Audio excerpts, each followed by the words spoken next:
একদিন আফ্রিকার এক জঙ্গলের এক প্রত্যন্ত গ্রামে মেসি একটা বিজ্ঞাপনের কাজ করতে গেলেন। তার সাথে ছিলেন আফ্রিকান ফুটবলের লিজেন্ড দিদিয়ের দ্রোগবা। আফ্রিকানদের অবস্থা দেখে মেসি খুব অবাক হয়ে বলে উঠলেন, দিদিয়ের, তুমি কি দেখেছো আমরা মিলিয়ন মিলিয়ন ইউরো উপার্জন করছি আর এরা দূষিত পানি খাচ্ছে। এরপর মেসি যা করেছিলেন তা শুধু দ্রোগবাকে নয়, বরং অবাক করেছিল সারা দুনিয়ার মানুষকে। একজন খেলোয়াড়ের পাশাপাশি মেসি একজন মানুষ হিসেবেও যে সেরা, যদি আপনি দ্রোগবার এই গল্পটা শুনেন তাহলে সেটা ক্লিয়ার হয়ে যাবে। 2010 বিশ্বকাপের আয়োজক দেশ ছিল সাউথ আফ্রিকা। শাকিরার সেই ওয়াকা ওয়াকা গানের কথা মনে আছে নিশ্চয়ই। সেই সময়টাতেই তখন আফ্রিকাতে বেশ কিছু প্রচারণামূলক কাজ চলছিল, প্রতিটা বিশ্বকাপের আগেই যা চলে আর কি। দ্রোগবা নিজেই বলেন, 2010 বিশ্বকাপের আগে আমি, মেসি আর আরও কয়েকজন প্লেয়ার একটি পানীয় কোম্পানির বিজ্ঞাপনের কাজ করছিলাম। তখন মেসি আফ্রিকার জঙ্গলের এক প্রত্যন্ত গ্রামে কিছু মানুষের সঙ্গে দেখা করলেন, তাদের সঙ্গে ফুটবল খেললেন। এই মানুষগুলোর সাথে খেলাটা তিনি খুব উপভোগ করলেন। অনেকেই ছবি তুলতে আসলো, সে কাউকেই ফিরিয়ে দিল না।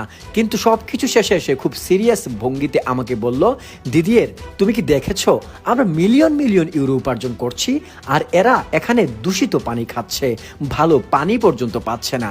কিন্তু আমি অবাক হলাম এর পরের দিন।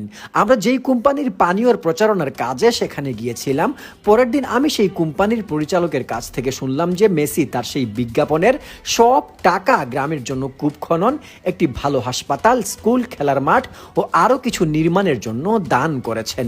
একটি কানাকড়িও তিনি নিয়ে যাননি বা নিজের সাথে রাখেননি। সবচেয়ে বড় ব্যাপার হলো তিনি জোর দিয়ে বলেছিলেন যেন তার নাম কোথাও উল্লেখ না করা হয়। এখানেই শেষ নয়, কিন্তু মেসি টাকা পয়সা দিয়ে চলে গেছে ব্যাপারটা এমন না। মেসি নিয়মিত সেই কাজের আপডেট নিত। 6 মাস পর মেসি একজন ডাক্তার, একজন হিসাব রক্ষক এবং একজন প্রকৌশলীকে সেই গ্রামে পাঠিয়েছিল, যাতে নিশ্চিত করা যায় যে টাকা আসল মালিকদের কাছেই পৌঁছেছে এবং প্রকল্পগুলো সত্যি আলোর মুখ দেখেছে। দ্রোগবা বলেন, মেসির এমন চরিত্রের কথা আমি জানতামই না। শুনেছিলাম সে দরিদ্রের পাশে দাঁড়ায়, কিন্তু এমন করে দাঁড়ায় এটা জানতাম না। কিন্তু মেসি কেন এসব গোপন করলো তা মাথায় আসেনি দ্রোগবার। এই ঘটনা স্মরণ করে দ্রোগবা বলেন, আজও আমার মনে গেঁথে থাকে সেই কথাটা। আফ্রিকা থেকে ফেরার সময় আমি তাকে জিজ্ঞাসা করলাম, এত গোপনীয়তার কারণ কি? সে এমন এক উত্তর দিল যা আমি কখনো ভুলতে পারবো না। মেসি বলল, কারণ আফ্রিকার বিজ্ঞাপন নয়, সাহায্যের প্রয়োজন, আর সাহায্যের প্রমাণের প্রয়োজন হয় না। মেসির সবচেয়ে বড় গোলগুলো গোলপোস্টে নয়, বরং সেই সব মানুষের হৃদয়ে রয়েছে যারা ফুটবলকে চেনে না।